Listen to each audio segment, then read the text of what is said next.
Hello. अहो, पगार झाला का तुमचा? हां, मग ह्या महिन्याची SIP भरून टाका लगेच. बरं बरं, चालेल. हो हो, चालेल, नंतर करा.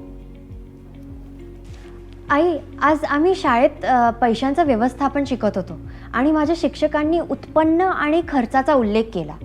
मला थोडं समजलं नाही, पण हे एकत्र कसं काम करतं हे जाणून घ्यायचं आहे. खूप छान प्रश्न हा मीरा. उत्पन्न आणि खर्च हे वैयक्तिक वित्तीय व्यवस्थापनाचा पाया आहे.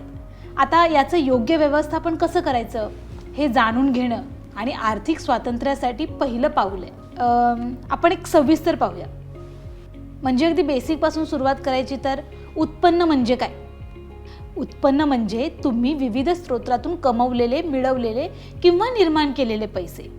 आता उत्पन्नाचे प्रकार कोणते? तर सक्रिय उत्पन्न, काम करून मिळवलेले, जसे पगार, मजुरी किंवा फ्रीलान्स वर्क करून मिळवलेले, प्रोजेक्ट्स करून मिळवलेले पैसे. निष्क्रिय उत्पन्न म्हणजे सतत प्रयत्नाशिवाय मिळालेले, जसं भाडं, लाभांश किंवा व्याज. पोर्टफोलिओ उत्पन्न म्हणजे गुंतवणुकीतून मिळणारे, जसे शेअर्स, बॉन्ड्स यातून मिळणारं उत्पन्न.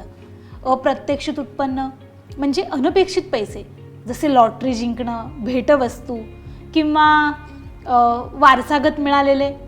किशोरवयीन मुलांसाठी उत्पन्नाचे स्रोत कुठले आहेत? तर पार्ट टाईम जॉब, ऑनलाईन हस्तकला विक्री किंवा डिजिटल कंटेंट तयार करणं.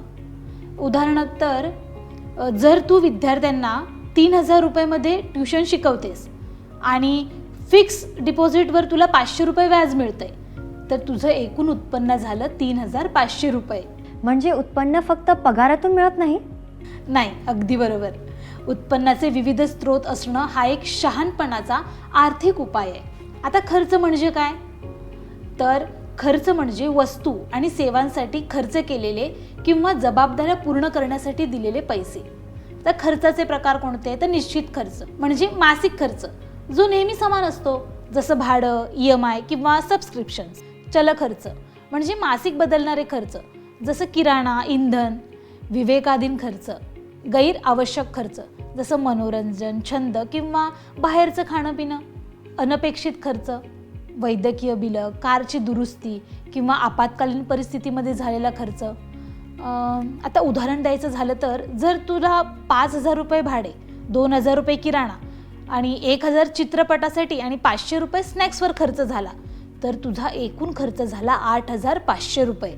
जर कोणाचा खर्च त्यांच्या उत्पन्नापेक्षा जास्त असेल तर? तेव्हा बजेटिंग आणि विवेकाधीन खर्च कमी करायचा. उत्पन्नापेक्षा जास्त खर्च केल्याने कर्ज होऊ शकतं. उत्पन्न आणि खर्च एकत्रित काम कसं करतात? उत्पन्न खर्चापेक्षा जास्त असायला हवं, त्यामुळे बचत किंवा गुंतवणुकीसाठी अधिशेष तयार होतो. खर्च उत्पन्नापेक्षा जास्त झाल्यास तूट निर्माण होते, ज्यामुळे कर्ज घ्यावं लागतं. ट्रॅकिंग, उत्पन्न आणि खर्चाचा मागोवा ठेवण्यासाठी गुगल शीट, मोबाईल ॲप्स किंवा वहीचा वापर करायचा. बजेटिंगचं सूत्र काय आहे? तर उत्पन्न वजा खर्च म्हणजे मग बचत होते. उदाहरणार्थ तर जर तुझं उत्पन्न 10,000 आहे आणि खर्च 7,000, तर तू 3,000 रुपये बचत करू शकतेस. म्हणजे ट्रॅकिंगने जास्त खर्च टाळता येतो? हो, हे तुला पैसे कुठे जातात हे स्पष्टपणे दाखवतं.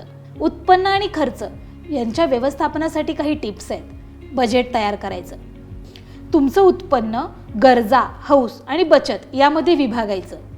आर्थिक उद्दिष्ट ठेवायचं, म्हणजे स्वल्पकालीन एखादं गॅजेट किंवा सहल, दीर्घकालीन आपत्कालीन निधी तयार करणं किंवा शिक्षणासाठी, यासाठी निधी जमा करायचा.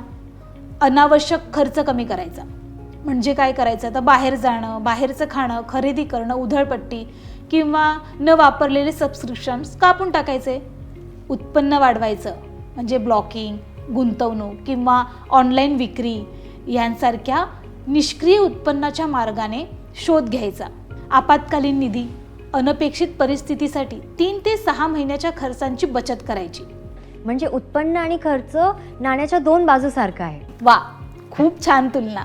दोन्हीचं योग्य व्यवस्थापन आर्थिक आरोग्यासाठी खूप महत्त्वाचं आहे. धन्यवाद आई. आता मला समजलं की उत्पन्न आणि खर्चाचं व्यवस्थापन म्हणजे बचत आणि उद्दिष्ट साध्य करण्याचा मार्ग आहे. हो मीरा, नेहमी लक्षात ठेव मिळणाऱ्या रकमेपेक्षा कमी खर्च कर आणि उरलेले पैसे वाचव. मी लगेच माझ्या पॉकेट मनीचं ट्रॅकिंग सुरू करते. हो, तोपर्यंत मी SIPचा स्टेटस बघून येते. ठीक आहे.